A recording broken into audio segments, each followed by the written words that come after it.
Welcome everyone, this is Todd Price. I'd like to give you a quick update on the ministry and let you know how things are going and encourage you to continue to pray for the work that we're doing. It's been great to be back in the States for a couple weeks. We were able to come back to get our driver's licenses renewed and some medical and dental work done, and in the process, more importantly, be together with our families. So for our niece's wedding in Kansas City, and then the following weekend for the Memorial Day holiday, we were able to be together. Stephen and Elizabeth are living in Kansas City, as well as Timothy, but we were able to fly in Jonathan and Matthew from Oakland, and they were able to be with us as well. We are serving in Croatia. The spot on the map shown there is the city of Slavonski Brod, which is a town of about 60,000 people located in eastern Croatia on the Sava River near the border with Bosnia. The reason I've circled that whole area is because even though we live in Slavonski Brod, the translations that we're doing are for Roma living all throughout former Yugoslavia in the Serbo-Croatian speaking areas, so Croatia, Serbia, Bosnia, and Herzegovina, as well as Montenegro. We're doing Bible translation in 5 Roma or Gypsy languages. And the picture and this one were taken from a workshop that we did a few weeks ago. We get together regularly with our consultant and we go verse by verse to check and edit the translations that have been done in the Roma dialects. So we had 3 languages that were represented here for this week of checking. I thought it might be interesting for you to hear how one of the languages sounds.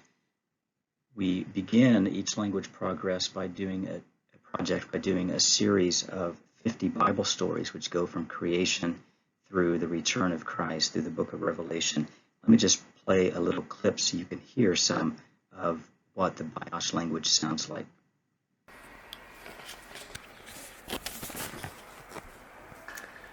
Făcătura Elși.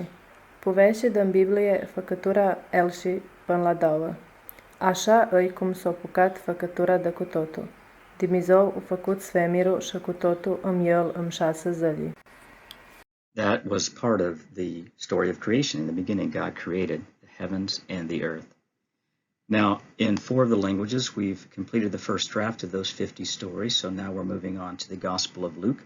We have so far translated Luke chapters 1 through 10, and we're into the middle of chapter 11. This is what the languages look like in print. So over here on the left, we have Biosh, which is an old Romanian language. And then the next 3, we have Arli, Chergash, and Gurbet.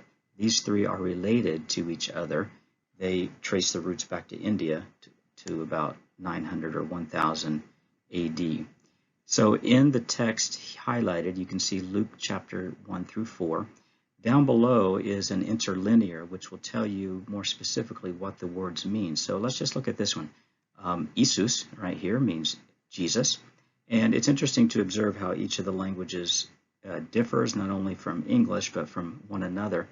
Here we have literally full of Spirit Holy. Of course, in English, we would say Jesus, full of the Holy Spirit.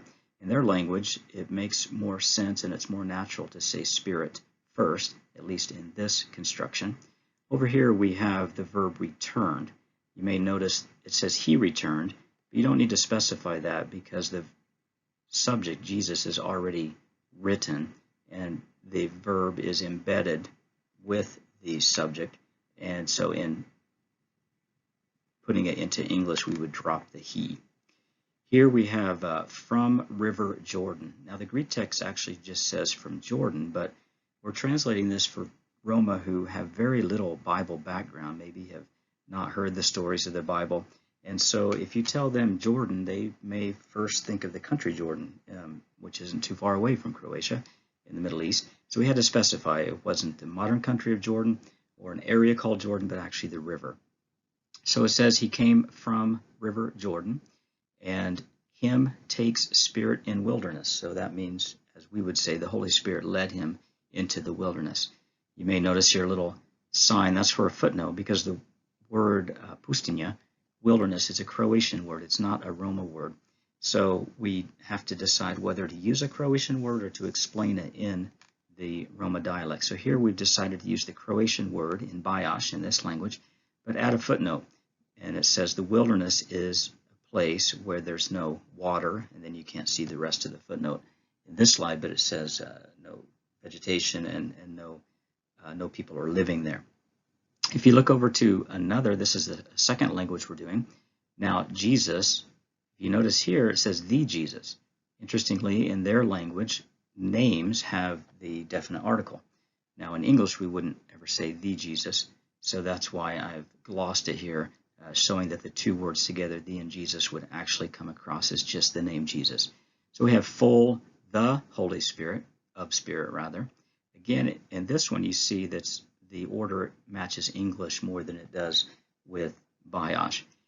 Of Spirit, they don't use the preposition of. It's built in as a genitive, shown by the ending of this term. It says returned, literally returned himself or was returned, a reflexive verb.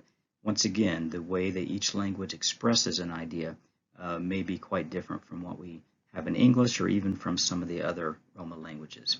So it says he was from River Jordan. Again, we had to specify which Jordan. And of Spirit was, should say led, in empty place. For this language, we weren't sure. We still haven't decided whether to use the Croatian word, pustinja, or to use an explanation in the Roma language, empty place. In this language, here again, you have the Jesus, full, holy, of Spirit, returned, and using a different word. Here it says rinjepe, and here's boldape. Similar, but they actually have different roots. From River Jordan and took him. In this language, the him, the le, is added or appended to the verb, whereas we get over here in this one, in jarjele, it's separated. And you see some of these words are underlined in red because these languages have not really been written much. And so there's not necessarily an agreement on how to spell things. That's something we're having to decide as we move along. So took him, Holy Spirit, wilderness, and then in this language as well, from Spirit, in place where not no one, is the best we could do in the Roma dialect for how to explain a wilderness.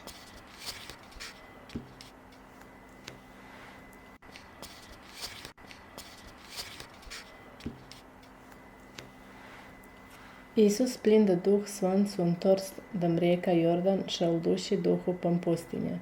40 zili, unde a fost încercat de la dracu. În zilele ele What you just heard was Luke chapter 4, first couple of verses in the Bios language. So we would appreciate prayer for the translators. The gentleman right here, Goran, he was a student of mine at the Bible Institute when I taught in Bosnia, and he's a Gurbet speaker. And this is his daughter, Naki, a mother of 3, and she is another Gurbet speaker. I didn't get a picture of it. You can just see the hands of his wife, Kada, and even though they're married, her native language, her mother tongue is different than his, and so she speaks, and she's doing translation with Sasha, who's also an Arli speaker. He recently finished Bible college and was married and has a little girl. Interestingly, her name is Ariella, same as ours, which is quite unique in that part of the world. And this picture, let me go back for just a second.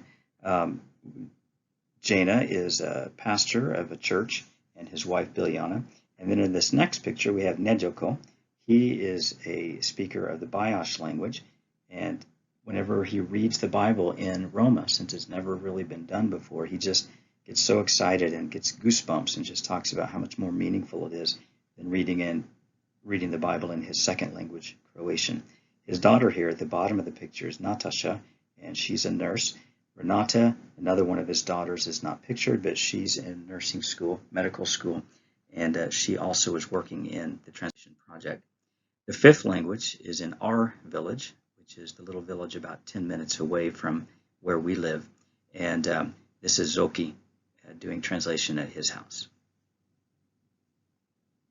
Additionally, we have Bible clubs, and our teammates who live there are building a home and a ministry center there on the land. And in this next picture, if you look closely, this was a Bible club we had. Here's Ariella and Daniel, and then over here is Pam. So it's very nice to live close by and to be able to be involved in these Bible clubs where the children are taught Bible stories, taught some literacy, they make crafts, they sing songs, and learn through the Old Testament. estimates. So thank you for praying. If you do not already get our updates, please go to our website, toddlprice.com, subscribe to that, and you can receive updates either through social media or email or through our blogs. Thank you so much for praying. We appreciate it very much.